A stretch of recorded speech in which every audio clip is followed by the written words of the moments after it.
Hi, everybody. Before we get to another great interview, the Two Opinionated podcast could really use your help. And it's easy, it's free.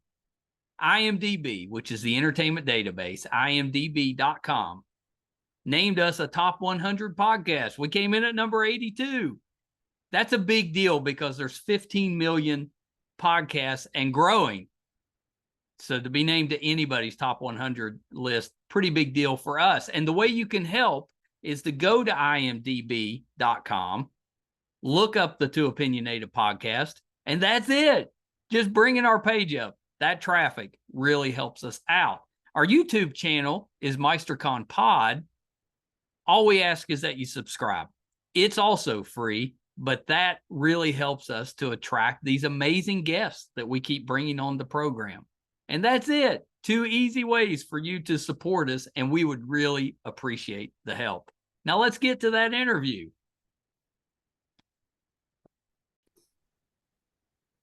Hi, everybody. Welcome to another edition of Two Opinionated. I'm so excited today. I've got Claire Ames with me. So welcome, Claire. Thank you. Good to be here. Well, I'm so happy that you're here. We were supposed to talk last week, and we had a little water issue at the studio, so we had to move it. So I'm at a undisclosed location this week for this interview. But it sounds kind of secret, top secret location. It sounds top secret, but it's just at my house. When my son and I started this podcast, we were just operating out of a spare bedroom. And which is the reason we put up a background. But then we moved to a studio and we liked the background, so we kept it. But now that I'm back in the house, we'll just keep that up. So welcome, Claire. The book looks terrific, and I want to talk about that. But before we do, tell me a little bit about yourself. What got you into writing? Have you is your career in the writing industry? Talk a little bit about yourself. Okay. Well, I used to be a food writer. I've lived a lot of different places around the world, and I wrote about food and travel. I wrote things like on about the cantinas in Mexico and Oaxaca and all over. And I've written a couple of cookbooks under a different name, because I don't want to confuse things. Well, do you have already? Do you have a favorite, type of food from all your travels? Actually, I don't. I just like food. Yeah, me too. I've had to learn how to substitute ingredients, back when you couldn't get certain things, certain places, you just had to wing it. And that's right. That to me, that's kind of fun. I love eating food. I love making food. I like sharing my recipes. And that's how I got into writing. Was I started writing about food and places. Yeah. And I did have a career doing that. At the time I was living in South Africa, and I worked for a newspaper. I wrote for magazines. I did all that kind of stuff. And how is South African food? It's really varied. Yeah. There's a lot of Indian influence. Okay. Yeah. There's a big, large Indian population. There is also a big Malay influence, Cape Malay. Yeah. So it's an Indonesian influence. You still have some of the European, French, Dutch, German type influence, and it's varied. Just about everybody there, no matter what their background, likes spicy food. Yeah. It doesn't mean it's hot, but it's well spiced. Well, yeah. See, I'm like that. I don't particularly like too much heat, but I do like a lot of flavor. So the spice to me is good. I enjoy that. But yeah, if it gets too hot, then I can't handle it. I'm going to have to send you a couple of my Cape Malay recipes because they're very well spiced. Yeah, you'll have to. I've got a good actor friend that was born in South Africa, and her food tastes tend to go either the Indian or European. And that's kind of interesting. That makes sense. If that's the influences where she grew up, that kind of makes sense. Yeah, absolutely. Well, yeah, And how interesting. So did you travel to different restaurants and do reviews like a review critic, or were you more in the cooking side? I was more into the cooking Yeah. side. Um, when I was training and stuff like that, I got a internship at a four-star restaurant in New York. And, Yeah. and so I learned the hard way. Let me tell you. Yeah, It was we've really all good. watched The Bear. We know that's not easy work.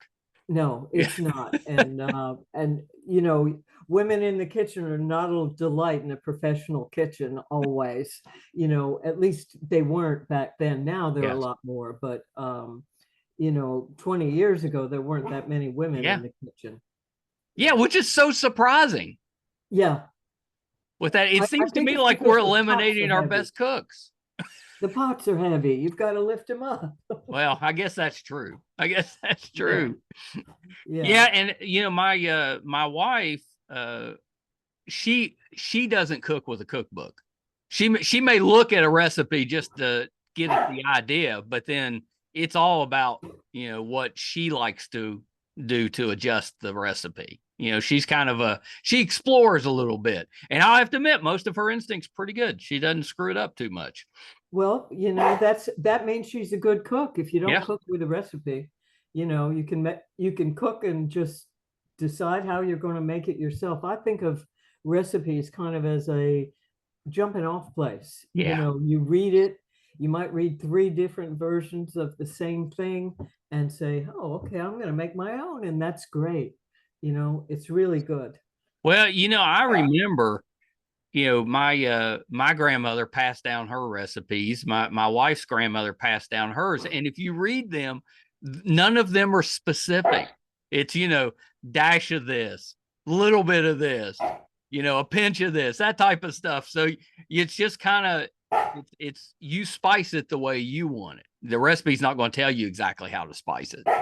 Yeah, but your temperature, like right now in Southwest Florida where I happen to be, it's like 100 degrees and Yeah.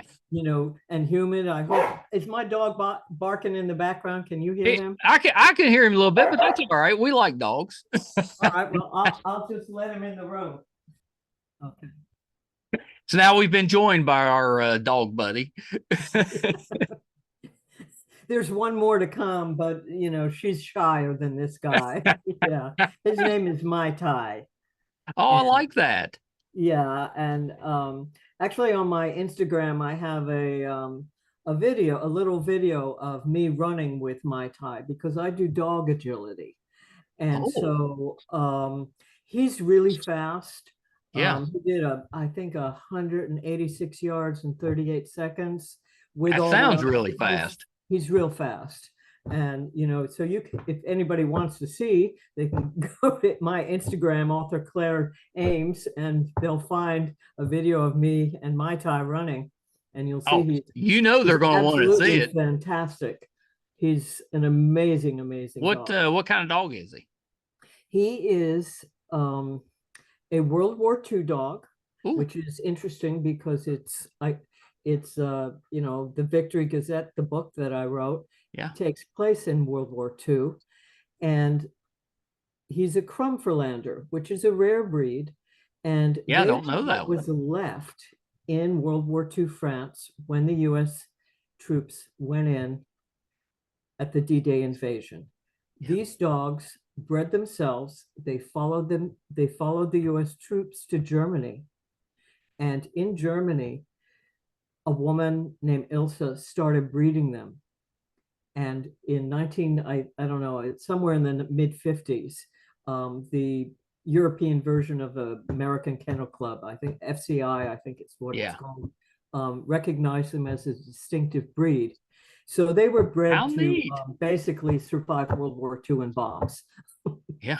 Well, you would think you'd have to be kind of tough, but also very fast. Yeah.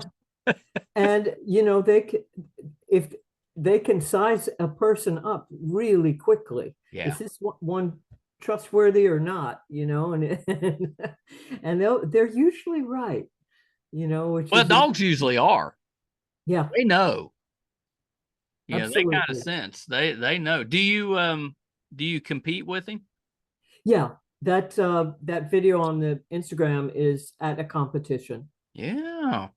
Well, Yeah. we all just got done watching the dog show, Westminster. So now it's a good time to discuss a fast dog. Yeah, he's a fast dog. He can run at about anywhere between 6 and 7 yards a second. It's just crazy. It is crazy. I mean, that's hard to imagine somebody going or a And dog he that fast. and he's only about 15 inches tall, off the ground. Oh, he just Knee high. He's yeah, he's not a just a big little dog. guy. Little guy. Running, his feet are going mile a minute. Well, so the book is called Victory Gazette, and it came out a couple weeks ago now, right? June 7th. Yes, it did. Yeah. So tell me Um, about that. What's the book about? okay, it's a slice of history, World Yeah, War II history that nobody's talked about, and it's about the resistance, that's which hard to no do one has really to talked find about. somewhere that we haven't talked about. It is, and what it is there was back in those days, there was no Instagram or Facebook or Right. Twitter or whatever, and people had to come up with a creative way to get the news out. When in fact, um, everything on the news was propaganda. Yeah. The first thing the occupying forces did was take over the media and so fire the regular people that worked there, or and put in place people that would say what they wanted them to say. Like say, the book opens in a bar where the main character, Justine Bertrand, is a bartender, and she turns on the radio and she finally gets a station, and the commentator says, well, all the people in Brussels are so happy that we've taken them over. And of course, as you can imagine, what would happen in a bar is everybody starts arguing about that. Right. And, she decides that she's going to put out the real news and put out a real newsletter. And that's what she did. And that happened throughout Europe, in Italy, in Germany, in France, in Belgium, in the That's Netherlands. amazing. And But there that were, put them at risk. oh, it put her at great risk. She publishes the paper from 1940 to 1944. She knows she's being watched all the time. Um, Her brother and her boyfriend are imprisoned in a place called Fort Breendonk, which was um, a prison for political prisoners. Yeah. And even after that happened, she continues putting out this news. She and her grandfather have a hidden radio that they hide inside the brick part of the fireplace in the kitchen and take out and listen to the BBC. Um, and that's how they got their news. And the victory is, a lot of people don't realize, there was that peace sign, victory Yeah. sign. Okay, that was not an American thing or a British thing. A guy called Victor Lavallee, who was from Belgium, um, was with the Belgian government over in England, and he Yeah. came up with V for victory, because victory, vrijheid, and victoire all begin with V, and those are the Dutch, Flemish, and French and English. All the word victory starts with the same letter, so that's why we have that. I like to think of myself as fairly knowledgeable about history, especially around the world wars. I didn't know that. I didn't know Yeah. that. That's a really interesting story. Yeah, I assumed that maybe arrogantly that was something that we created here in America. People think Winston Churchill created it, Yep. and he did, because he adopted it right away. Um, the prison camp, Fort Breendonk, originally it was a World War I fort that had to be unearthed by the prisoners during World War II. And it is a terrible, terrible place. Somebody can even Google it and just go, oh my goodness. And So in this book, I have an absolutely accurate historical timeline. So everything that happens is when it's supposed to happen. And the fictional story is woven into history together. And the story of the prisoners at Fort Breendonk is woven into Justine's story. I love that. After 1940 to 1944, she has befriended one of the German soldiers, okay, Yeah. casually, but he was just drafted, like many people were, and he likes playing the piano and various other kinds of things. He's kind of an arty guy, and he warns her. He's being transferred out of that area, and he warns her and says, "Your name's on the list. You got to go now." And she escapes. 20 years later, she returns to Belgium and finds out who betrayed her. Oh, I love that. I love it. So she finds out though? Yes, she Does she does. take her revenge? Um, in a manner of speaking, yeah, it's actually kind of very touching. And she finds the copies of all the papers. She goes through. She's in her own little village that she had left, and Amazing. for the first time in all those years. So there's a bit of suspense, a bit of intrigue, and the history mixed into it. But I actually had a very good time writing it, which Oh, I I think. imagine. I mean, because it's such a neat story. And I love that you're weaving in, the fact, the truth in there with some of it you wouldn't know, so you'd have to kind of extrapolate a little bit. But I really like that. What inspired you to write it? When I was in high school, I was actually in Belgium. My dad was Oh, working there, and I went to Fort Breendonk. And well, I would do it. I just was like, oh my God, what is this place? This is horrific. When you go in, the King of Belgium made it a museum so Yeah. no one would forget. And you go in and you're on trial. And then you're told you're found guilty. And you walk through this museum through the actual prison camp. So um, that inspired me to find out a little bit more on why were there political prisoners? What is all this about? I didn't Yeah. even know that existed.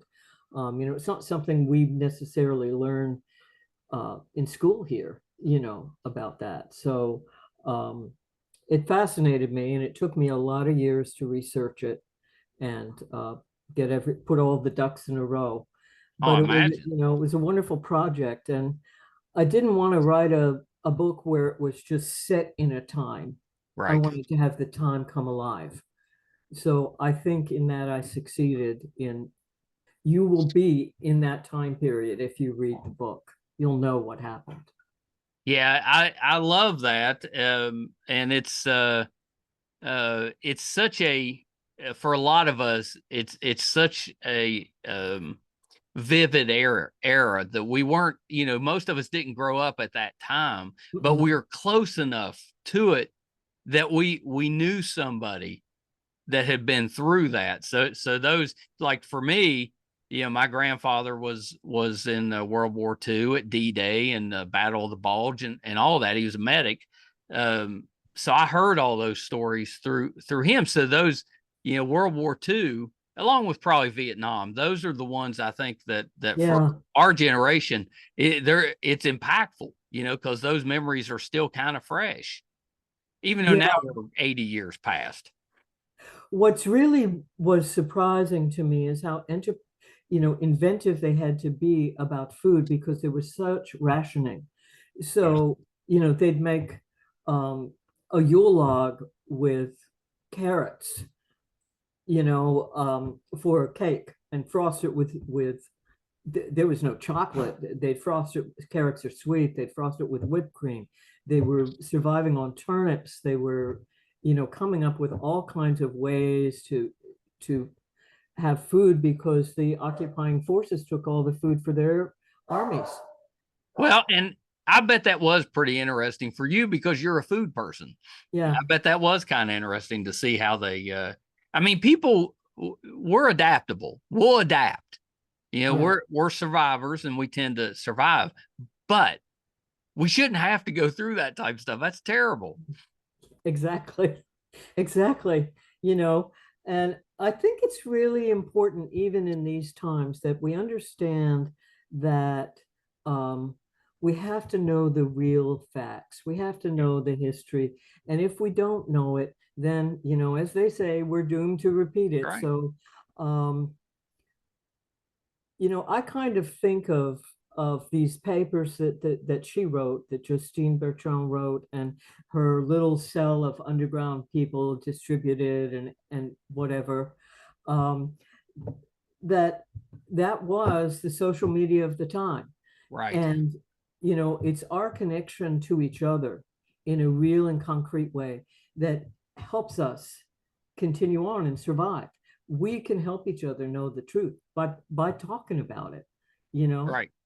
Yeah, it And doesn't then, die if we pass it along. You know, before social media and telephones and all that stuff, that's how we passed our stories down. We just told them.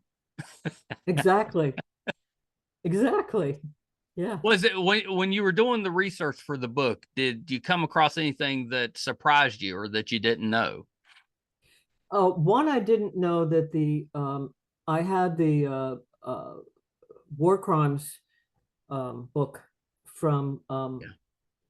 from the Belgian government, you know, from Nuremberg, and I Yeah. found out that the one of the few people executed for his war crimes was the commandant of Fort Brindonk. That's how Really? tough a place it was. As he And should have been from what it sounds like. oh yeah, you know, he was awful. He was absolutely awful. I didn't know that. I didn't know the extent of the food shortages there. I didn't know the extent of how, you know, people fled and then they came back to their homes and they were all taken over and then they had to flee again because they didn't have a home again. And it was, you know, we here in the United States, we haven't had to go through that That's right. kind of thing in our country, Yeah. fortunately, and I hope we never do. But you know, it's shocked me to how extensive it was, um, and yet the people, you know, bucked up and said, "We're going to go ahead." You Yeah, know, it's they kind of kept, amazing that they were able to do anything. You know, if you're starving, it's difficult to do other tasks. You know, and it's just mentally, it would be difficult not to kind of have that mental energy to be putting out a resistance newsletter and to be passing information along. You know, they were starving and just exhausted. That's amazing. yeah. Yeah, Yeah. well, I think Justine was a little lucky because she worked in a bar, you know, a bit little cafe Mhm. and bar, but and her grandfather, you know, they had a little bit of a dairy farm, but you know, most of that went to the troops. Yeah.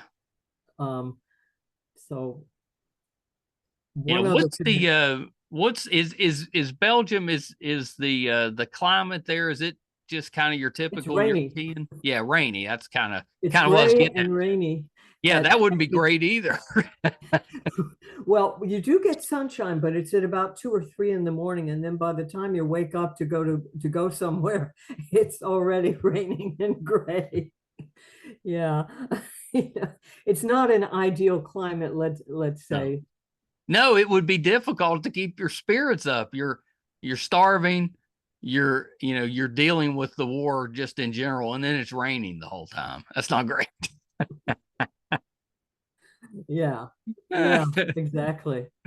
You know, people were putting wood in the, you know, in their soles of their shoes because they needed to have their shoes were wearing out and nobody could get anything and things like that. You know, Yeah. just little details that I found out were surprising. And I have peppered those throughout the manuscript where you just go, wow, I didn't know that would Yeah, people were doing it's that those sort of little stuff. details I think that make it so interesting. Like how was she able to avoid getting captured? Because they probably knew kind of where she was, maybe not Uh, exactly, but pretty well. they knew where she was, but they couldn't pin it on her. And in the town where she lived, the um her family was well to do, and their home was taken over as was requisitioned Yeah. for the occupying forces. And they knew who she was, and it was a game of cat and mouse. And I'm surprised that that was one of the things that some of the people, some of the commandants really, officers in the army really enjoyed that kind of thing. Like, let me see how scared I can make this yeah, person, right? Let yeah. me make them mess up. Um, That kind of would explain it. If it was a game to them, then that's why, because you would think if they suspected her, they just get rid of her just to be done with her, not have to worry about it. But that would kind of make sense to me. That they're using it more as it's a game, so they didn't necessarily want it to end real fast. So they exactly. They didn't, wanted to censor her. because you'd think if they really suspected her, they'd just arrest her and just eliminate that threat. Well, they did eventually. They were going to, they did arrest her brother and her boyfriend Yeah. and put them in Breendonk. And everything was done with pseudonyms and code names. And so, Wow. people, her grandfather had a name, she had a name, Bluebells. Everybody has a different name, other than what was their real name. Yeah. Yeah, I know. It's so exciting. I think we all kind of like the espionage and spy stuff and undercover and hiding. We're all kind of interested in that. But to actually think of someone going through that, I mean, that's terrifying. Yeah, yeah. Yeah. Did she And how survive she the was, war?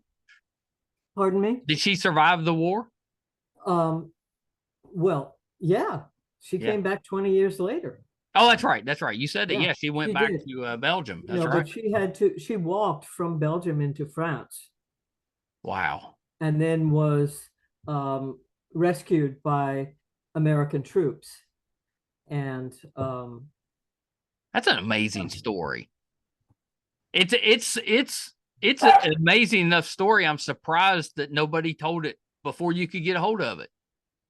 um, well, mine is fiction, but it's fiction woven into history. That's right. I don't know why no one did. Yeah, because I that's think that's one an of the interesting reasons story. maybe, I mean, I can read German, I can read Flemish, I can read French, I can read Dutch, and the papers and things that I got a hold of, I was able to actually read them in the original Right. language to figure out what was really going on. Um, and I think the people in Europe didn't want to talk about it. What if they had to do it again? Yeah, that's Right? true. Yeah, it's true. You don't want to give it away just in case. But over here I can write that story. Yeah. So yeah. It seems like it would make itself or lend itself to a pretty good movie or maybe a I, miniseries. yeah, I think it would. I think it would. I think the characters are strong enough and the story is strong enough. There's enough tension in there that I think people would be kind of glued to it. Yeah. Yeah, I think so too. And we tend to like the military type of movies and TV shows, and especially ones that maybe tell us something that we didn't know, Yeah. a And side of the war we didn't realize. and I think we like one of the things that's unique about this is just how strong a character this young woman Yeah. is. I mean, she's only, she's 20, Yeah, that's amazing. I mean, you I know know. how I was at 20. I know how my kids were at 20. It's you don't have everything figured out yet. You don't. Yeah. You don't. You tend to make mistakes. One of the research books that I read, I found out there were girls as young as 12, 13, 14 that were in the resistance. Wow. They were, yeah, and that was pretty amazing to find out. And young boys as well. Um, because they weren't suspected. Yeah, well, and that makes sense. I know, teenagers, they're a little flighty. They tend to make little mistakes or forget what they're doing for a minute, get distracted. You would think that they would screw that up, but obviously it was effective. Yeah, they did it. That's Yeah, they did it. that's amazing. Any plans for another book in this I genre? actually not it's in the genre, but it's not a World War II book. Yeah. It takes place before World War One. Oh, It's called Tangerine, and I think I'm going to have that out in the fall. oh, It's that's pretty about, fast. yeah, I put it through the final editing process now. I've been working on that for a while, and with and I had someone help me edit it, and now I'm ready to think about putting it out there. That has to be exciting. What a year. 2 books in Yeah, 1 year. That's pretty exciting, it especially is. if you've been working for years on them. Yeah, it's pretty good. I feel like I've got the energy to do it. It takes a lot of energy to do all this stuff. And then I can Yes. have a breather, and get a new puppy. Yeah. Something else you have to chase. Yeah, exactly. What's Tangerine about?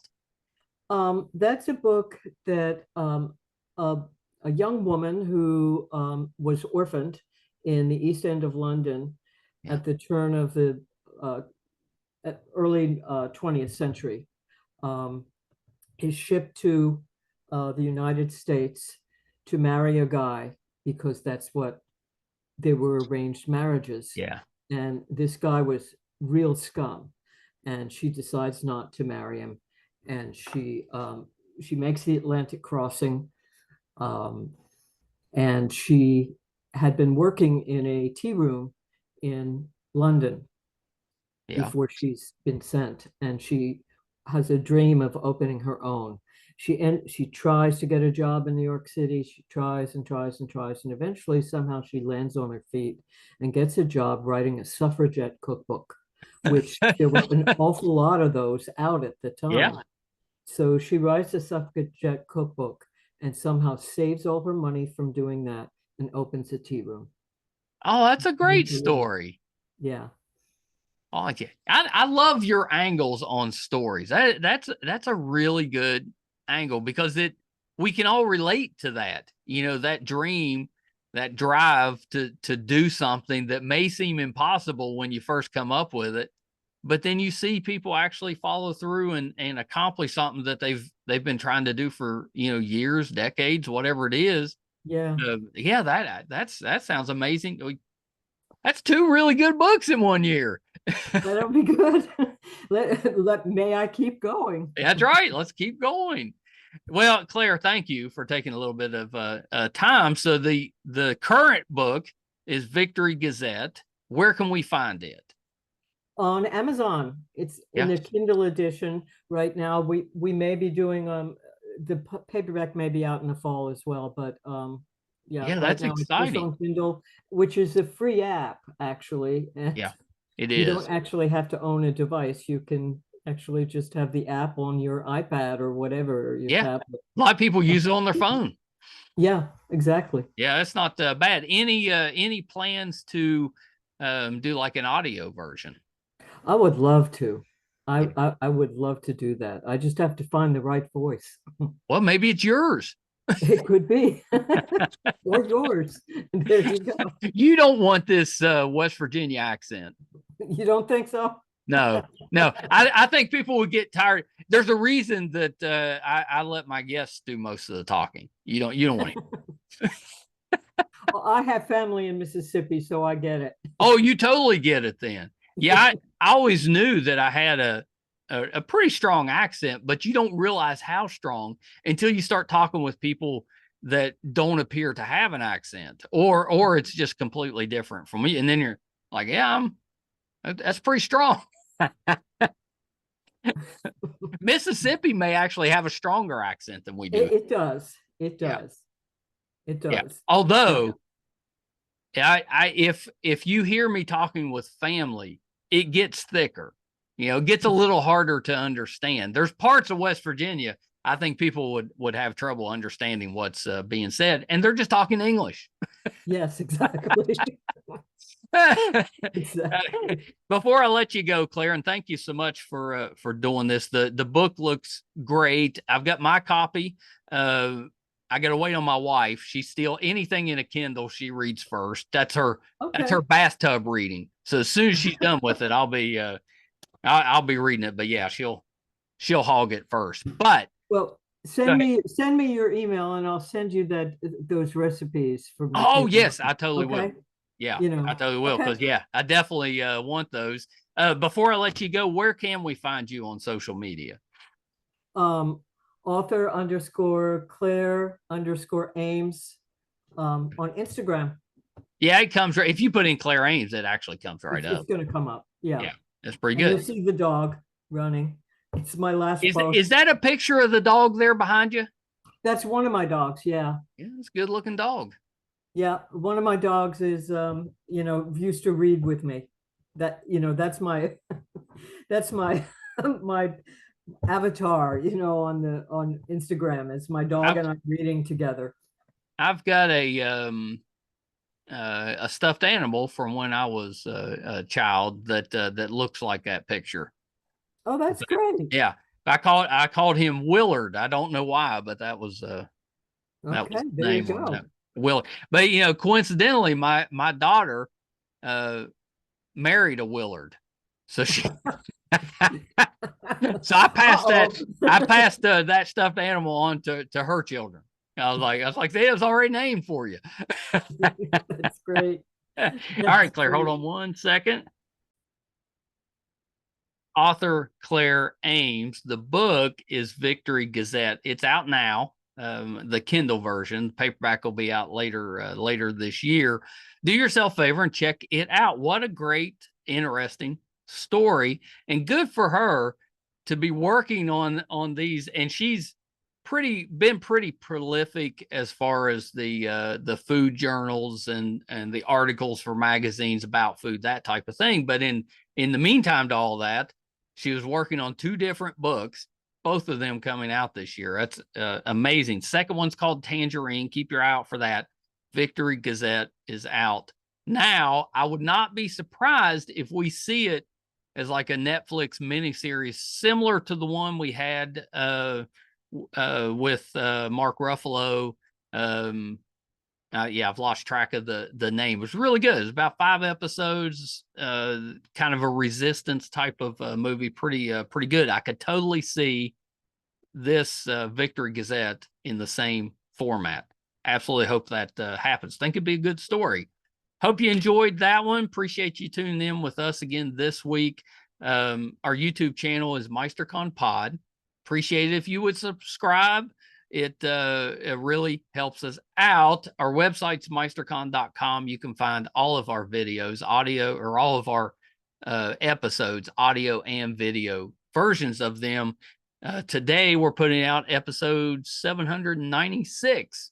Hard to believe, but we're fairly prolific. We tend to put out about 4 episodes a week. So make sure you keep your eye out for those. Thank you guys so much. Till next time. Bye, everybody.